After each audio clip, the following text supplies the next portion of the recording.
stop with the kale propaganda?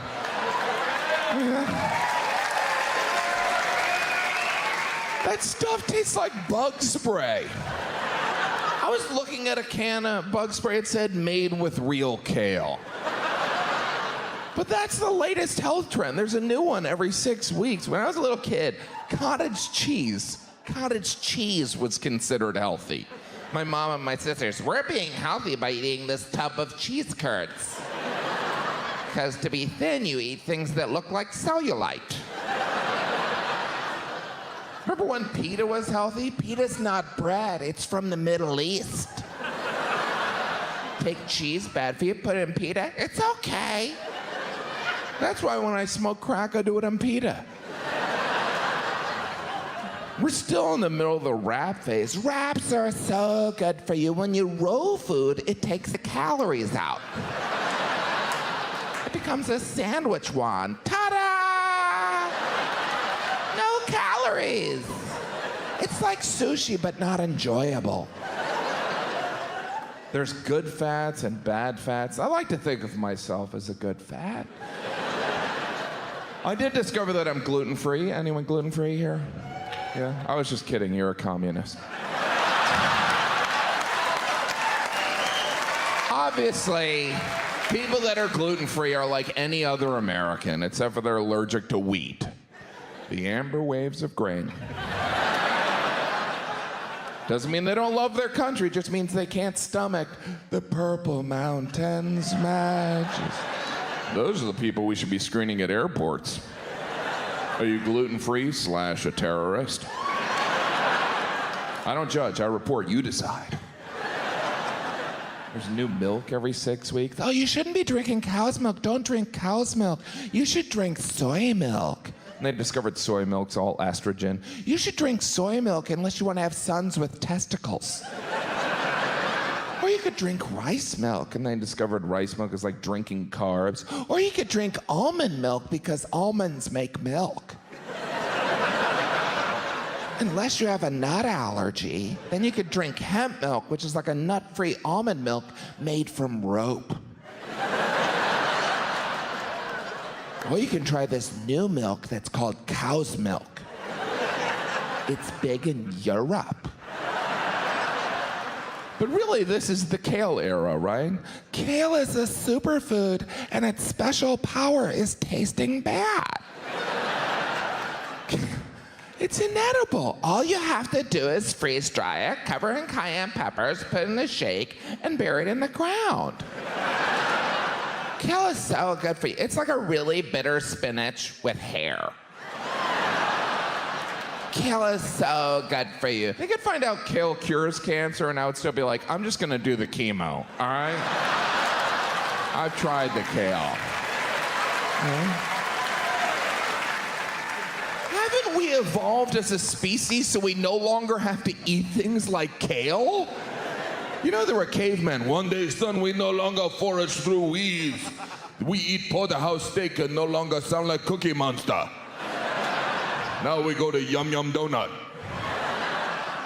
Kale, I just can't stand the kale bragging. I just had some kale. No one asked you. People talk about Kale like it's a band. Have you seen that new album by Kale? I was at a school event because I have 1,000 children, and one of the moms was nice enough to make a bean soup, so I went over and I tasted it, and I said, oh, this is very good. And she leaned forward and she goes, I snuck some kale in there.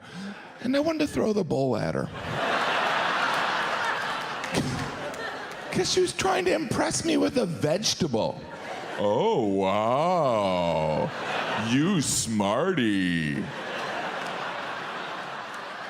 But you know what? I blame Whole Foods. I do. They're just bored at Whole Foods. They're like, what else can we sell these idiots? Just give me a plant. Not that one, that's poison ivy. Wait, can we make milk out of that? By the way, this is all prosthetic. After the show, it comes off. I just air it out. It's like, I feel so free when I get it off. You know what I mean? It's getting harder and harder to motivate to exercise. In your 20s, you're like, I want to be with someone physically fit, so I'll be physically fit. And then your 30s, you're like, I want to fight off aging. And then your 40s, you're like, it's over. And now I'm at the point where I look at morbidly obese people and I'm like, they seem happy. That's one way to live a life. I used to exercise to lose weight. Now I exercise so I can continue to fit in cars. Still a fitness goal. I've been in better shape in my life. I go in and out, it's been a while. Not last year, but the year before, my big accomplishment is I ran the New York City Marathon. Thank you. Thank you. Thank you. Half of you are like, no, you didn't. I did, you bastards. All right? I ran and completed. All right, fine, I didn't. But I thought about it. Which I guess is technically different than running it. Turns out I couldn't run the New York City Marathon because I didn't want to. Which is the main reason I don't do a lot of things.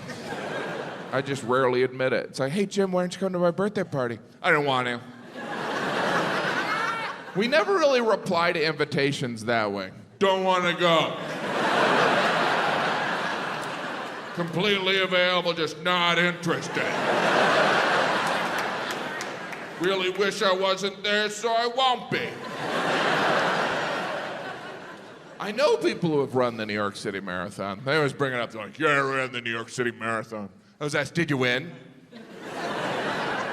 No, but I finished. What place you come in? I don't know. Sounds like you came in last. Really, what you're saying is you lost the New York City Marathon. If I were you, I wouldn't bring that up. But that's why some people run marathons, so that they can say, I ran a marathon, which to me is not a good enough reason. Heck, I can say I ran a marathon. In fact, earlier I did. Didn't feel good, it felt dishonest. I guess what I'm trying to say is marathon runners are liars. All of them. It's too far, it's way too far. 26.2 miles, that's too far to run, jog, or frankly drive, let's be serious. But you know what? I'm not a runner. Half of you are like, we never thought you were. At this point, we're not sure if you're a walker.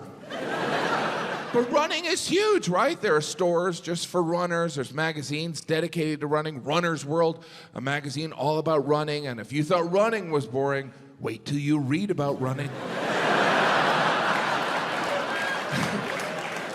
At this point, is there any information we don't have on running?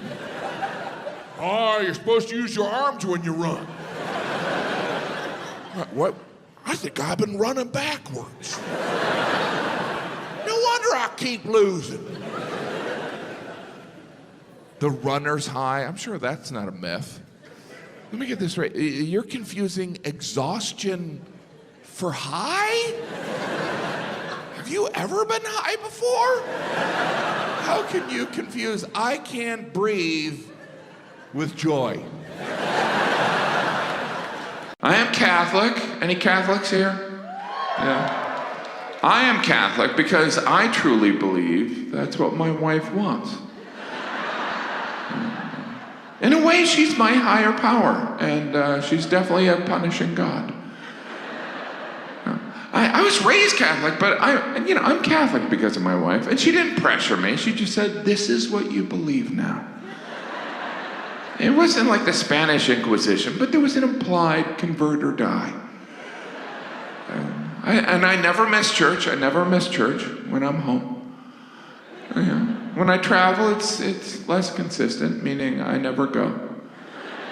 But I think God understands. God should understand. God was never married. Yeah, it's easy to be all-knowing when you don't have a wife. I created the heavens and earth. Stop talking about yourself. Quit breathing like that. It's annoying. If God was married, things would have been different. Like the 10 Commandments. Honey, these are my 10 suggestions.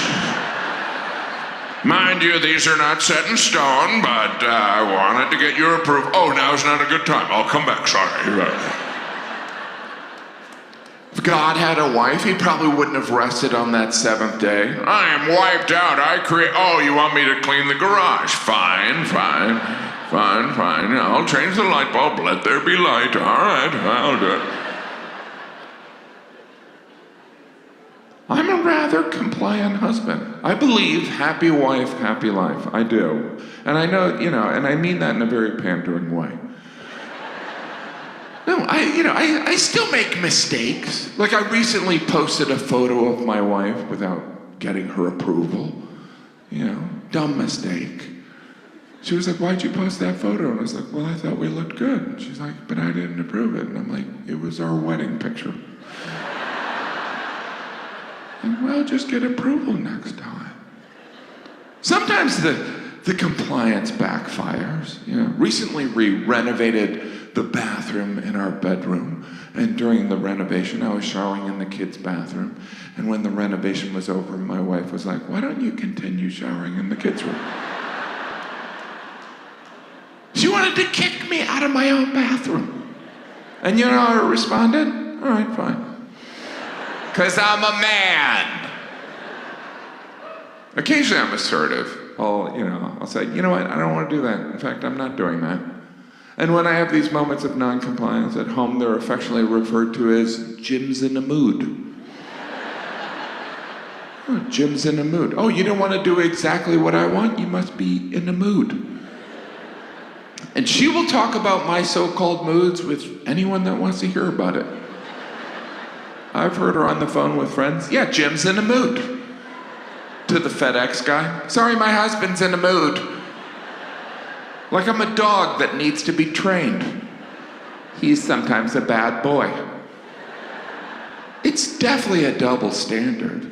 Because if I ever mentioned her having a mood, there would be a public execution.